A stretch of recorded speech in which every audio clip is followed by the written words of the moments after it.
전능하사 천지를 만드신 하나님 아버지를 내가 믿사오며 그의 아들 우리 주 예수 그리스도를 믿사오니 이는 성령으로 잉태하사 동정녀 마리아에게 낳으시고 본디오 빌라도에게 고난을 받으사 십자가에 못 박혀 죽으시고 장사한 지 4일 만에 죽은 자 가운데서 다시 살아나시며 하늘에 오르사 전능하신 하나님 우편에 앉아 계시다가 저리로서 산 자와 죽은 자를 심판하러 오시리라.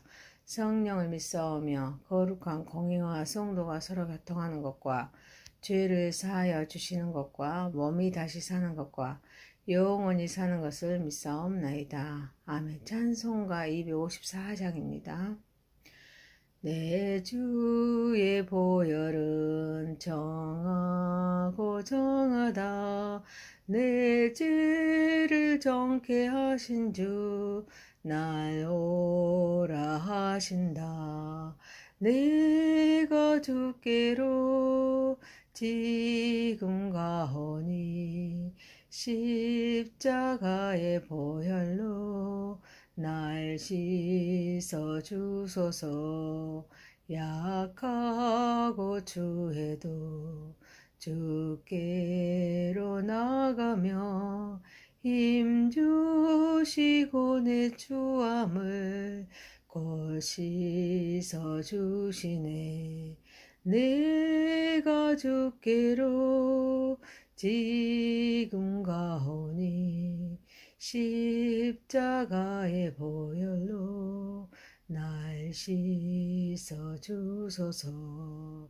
날 오라 하심은 온전한 믿음과 또 사랑함과 평안함 다 주려 함이라.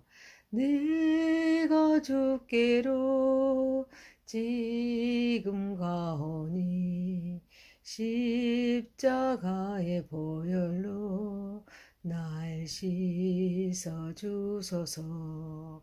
큰 죄인 복받아 살 길을 얻었네. 한없이 넓고 큰 은혜 베풀어 주소서. 내가 주께로 지금 가오니 십자가의 보혈로 날 씻어 주소서. 그 피가 마음속에 큰 증거 됩니다. 내 기도 소리 들으사 다 허락하소서. 내가 주께로 지금 가오니 십자가의 보혈로 날 씻어 주소서. 아멘. 하나님 말씀은 열왕기 하사입니다. 9장 14절에서 26절입니다. 14절입니다. 이에 nim시의 손자 여호사밧 아들 에후가 요람을 배반하였으나 곧 요람이 온 이스라엘과 더불어 아람의 왕 하사엘과 맞서서 길르라못으로 지키다가 아람의 왕 하사엘과 더불어 싸울 때 아람 사람에게 부상한 것을 치료하려 하여 이스느에로 들어왔던 때라. 에후가 이르되 너희 뜻에 합당하거든 한 사람이라도 이 성에서 도망하여 이스라엘에게 알리러 가지 못하게 하라 하니라. 에후가 병거를 타고 이스라엘로 가니 요람 왕이 거기에 누워 있었음이라. 유다의 왕 아하시아는 요람을 불러 내려왔더라.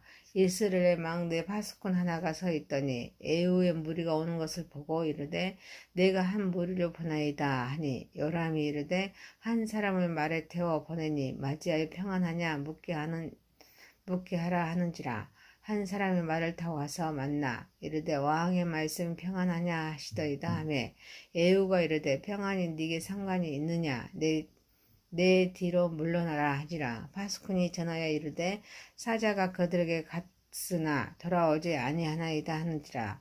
다시 한 사람을 말에 태워 보내었더니 그들에게 가서 이르되 왕의 말씀이 평안하냐 하시더이다 하며 에우가 이르되 평안이 내게 상관이 있느냐 내 뒤를 따르라 하더라.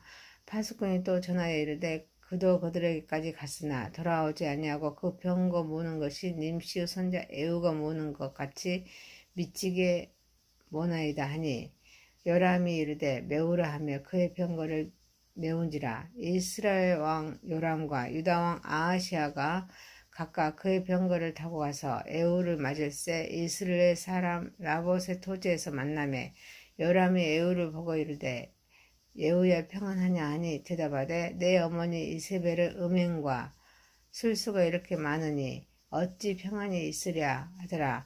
요람이 곧 손을 돌이켜 도망하여 아하시아에게로 이르되 아하시아의 반역이로다 하니 에우가 힘을 다하여 활을 당겨 요람의 두 팔 사이를 쏘니 화살이 그의 염통을 깨뚫고 나오매 그가 병거 가운데 엎드러진지라.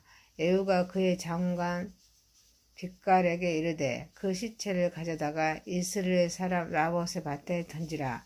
네가 기억하려니와 이전에 내가 함께 타고 그의 아버지 아합을 쫓았을 때 여호와께서 이같이 그의 일을 예언하셨느니라.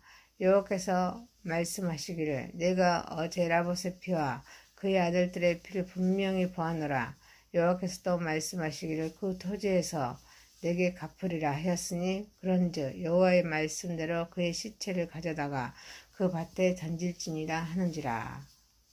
아멘. 전능하신 하나님 아버지 우리의 예배를 받으시옵소서. 예수님의 이름으로 기도하옵나이다. 아멘. 열왕기하서 9장 14절에서 26절 말씀으로 시작된 반란, 시작된 심판이라는 제목입니다.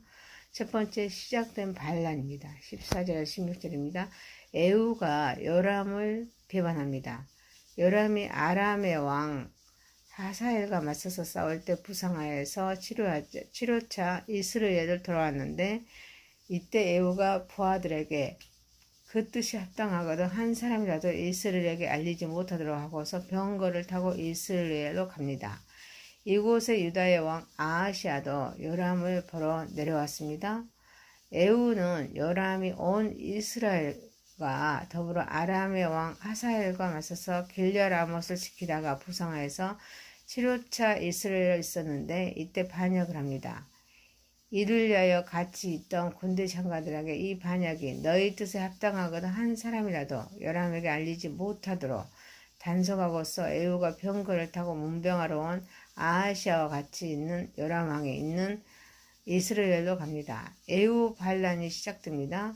이는 에우를 통한 아합 집안에 대한 하나님의 심판이었습니다.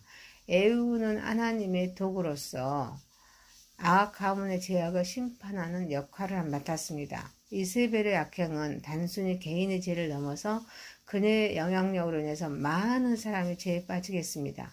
이세벨의 악행은 남편과 아들, 가문에 속한 모든 사람과 신하, 나아가서 우상 숭배에 가담한 수많은 백성에까지 영향을 미쳤습니다. 그들이 죽음의 심판을 이르게 한 죄악에 대한 심판이었습니다. 에우의 반란은 하나님의 심판의 도구로서 아합 집안의 죄악을 청산하는 중요한 사건입니다. 에우는 하나님의 명령을 받아서 아합과 이세벨의 집안을 철저히 심판하였습니다. 이스라엘을 우상 숭배로부터 정결하라는 임무를 수행합니다. 구원을 계획하신 하나님께서는 우리의 회개를 통해서 우리를 정결하게 하십니다. 새로운 길로 인도하십니다. 우리는 죄를 가볍게 여기지 않아야 될 줄 믿습니다. 진지하게 회개하고 근신하는 자세가 중요할 줄 믿습니다. 또한 하나님 앞에서 우리의 연약함을 인정해야 합니다. 하나님의 은혜와 자비를 구하는 겸손한 마음이 필요할 줄 믿습니다. 사랑하는 성도 여러분, 하나님의 말씀과 성령의 다스림 속에서 깨어 죄를 멀리하고 우리 주님과 함께하는 삶을 살아가는 저와 여러분이 되시기를 소망합니다. 두 번째입니다. 깨어있도록 합시다. 17절에서 27절입니다. 이스라엘로 망대에 파수꾼 하나가 서서 에우 무리가 오는 것을 보고 요람에게 보고합니다. 한 사람을 말에 태워 보내어서 맞이합니다. 평안하냐? 라고 묻도록 합니다. 이 사람이 에우를 맞이하여 왕의 말씀이 평안하냐 하시더이다 라고 말합니다. 그러자 에우가 평안이 네게 상관이 있느냐? 내 뒤로 물러나라 말합니다. 에후를 따르고 오지 않자 파수꾼이 이를 보고하자 왕이 다시 한 사람을 말에 태워서 보내도록 합니다. 하지만 또 오지 않자 파수꾼이 돌아오지 아니함을 보고하면서 병거 모는 것이 님시의 손자 에후가 모는 것 같이 미치게 몰고 있다고 하자 요람이 직접 나가려고 병거를 메우도록 하여 이스라엘 왕 요람과 유다 왕 아하시아가 각각 그의 병거를 타고 가서 에후를 맞도록 나갑니다. 요람은 에후를 맞을 때 2번이나 사람을 보낸 경우라든지 유다 왕 아하시아와 같이 에후를 맞이하기 위해서 나가서 거기에 에후에 의해서 죽는 것을 볼 때 요람은 에후의 반란을 전혀 눈치채지 못합니다. 결국 그는 에후에 의해 죽임을 당합니다. 이는 하나님의 심판이기도 하지만 요람의 무딘 감각 또 방심이 큰 원인이기도 합니다. 우리는 언제나 깨어 있어야 될 줄 믿습니다.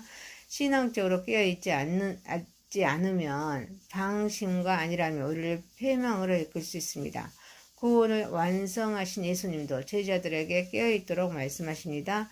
깨어있음은 단순히 육체적으로 깨어있음이 아닙니다. 영적으로 항상 경계하고 하나님의 뜻을 따르는 삶을 의미합니다.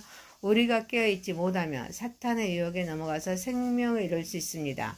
세상에 빠져서 무장해제가 될 수 있고 또 다시 오실 예수님을 맞이하지 못할 수도 있습니다.